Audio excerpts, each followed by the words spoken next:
What's going on, my ninjas? We are finally back in canon. We have returned to the main story.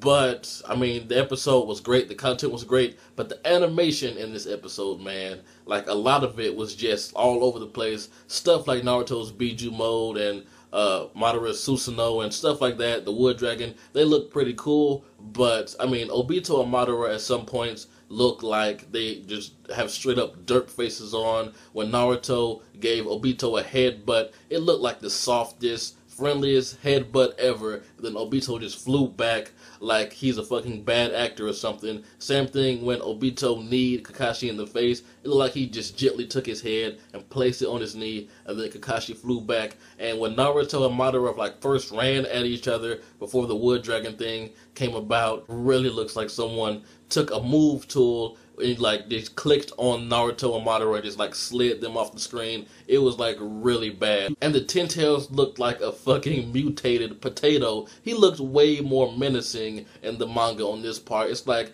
they didn't even take the time to fully animate him. Same thing with Obito this episode. He wasn't animated bad by any means, but in the manga he seemed more sinister and he was like smiling. He had this like psychotic Joker smile on the entire chapter, but in this episode he just has like this blank stare, and like I said, on certain parts like even a derp stare. I'm like, what the fuck? Other than a few animation hiccups, this episode was great. The biggest thing, the biggest problem that I have with this episode though is Guy's Hirodora. In the manga, it actually showed his Hirodora pick up Madara Susanoo, sink its teeth into the Susanoo and then like bring it back down, and then the explosion happened. I mean, we do see the Hirodora like clamp onto the Susanoo for a split second, but they are trying to speed up the episodes. I'm not sure why, because this episode did take up a huge like 2 3/4 of a chapter. I was like, man, they're really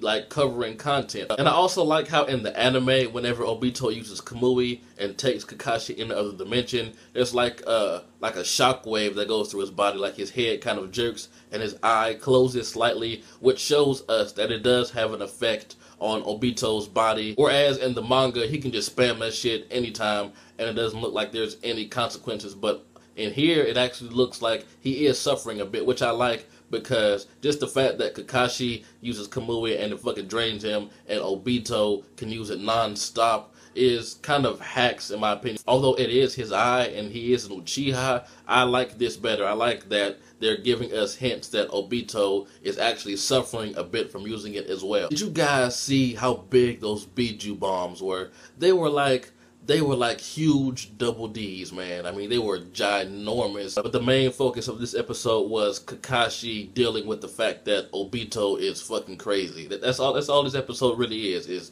Kakashi trying to deal with the fact. And at one point, I'm like, come on, Kakashi, get up. This guy is whooping your ass. He literally just spewed shuriken out of his eyeball, which looked hilarious, by the way. He stabbed you in the knee, fucking X-Men slashed your ass with 2 shuriken. I'm like, come on, Kakashi. And this dude is still wallowing in pity, although at this point, anime-only watchers don't know why the thing with Kakashi and Rin happened, so that does have a big effect on him, like why he's not able to face Obito like he should be doing. But around the end, I'm glad we do get the old Kakashi back. He's saying that the Obito I knew, his courage and spirit and all that extra good stuff is inside of Naruto right now. The thing that I can do to keep my promise is to protect the old Obito, which is in the current Naruto. And I really like that realization. So Kakashi seems like he's about to go in. But the most badass thing in this episode, I have to give it to Naruto. Just how cocky he was to Obito. He says, since you have the mask off,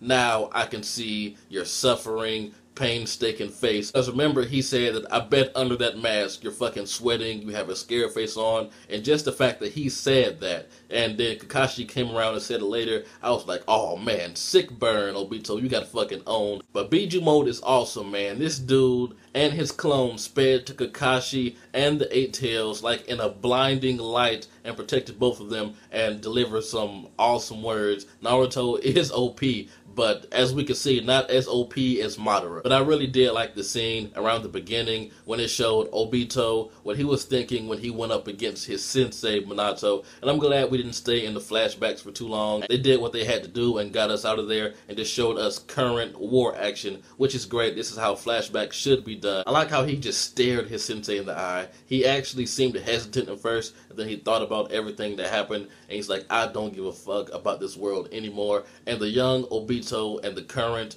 Obito with the Madara voice somehow. I'm still not sure how he sounds like Madara. Both of them said it at the same time, and that was a really nice touch. I wasn't expecting that at all, but it really made the scene way more powerful. The adult Obito's new voice, I'm still getting used to it, although I do like it because it seems like at some points, even when he's just talking, it seems like he's in pain, which would make sense since his body was crushed to like half of his body was crushed by a fucking boulder. So his lungs and everything on the inside must be a damaged clusterfuck of, organs and bones and stuff. So it is nice that they did things to give Obito like a kind of pained voice, but still kind of raspy and like assertive. And the big dick Uchiha is just chilling, man. Did you see his relaxed pose? He's not worried about anything. He is chilling on the rocks, man, just looking at the Ten Tails like it's a fucking movie or something.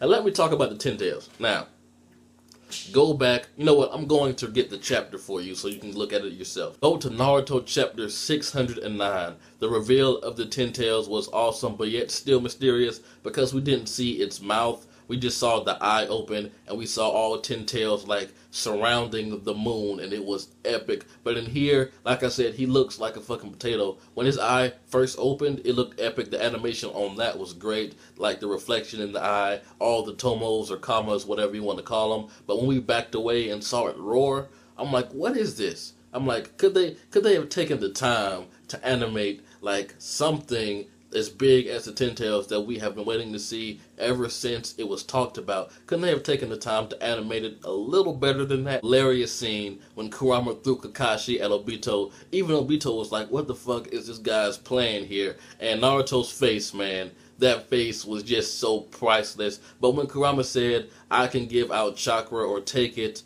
willingly, and I'll teach you how to do that later, he's not lying, because slight spoiler, but it really isn't all that important. Naruto is going to abuse that later on. He's going to abuse the fuck out of it. I'm not going to say how, but just know that he's going to abuse the fuck out of that power. The teamwork between Naruto and Kakashi was epic. Like when he sent his body parts to the other dimension, Kakashi just immediately started wailing on it. And when his face appeared in the other dimension, I'm not going to lie, I kind of laughed there. So in theory, Kurama could keep giving Kakashi energy. He can go to the other dimension to pretty much stop Obito's technique. But here's a question. Here is a very good question. When Obito's body parts just wind up in another dimension, what dictates where his body part pops up? Like, what's stopping his body parts from popping up like a mile away from Kakashi? Why did it have to like pop up right where he is? Because as we see, the other dimension, the Kamui dimension, is huge. So I think it just popping up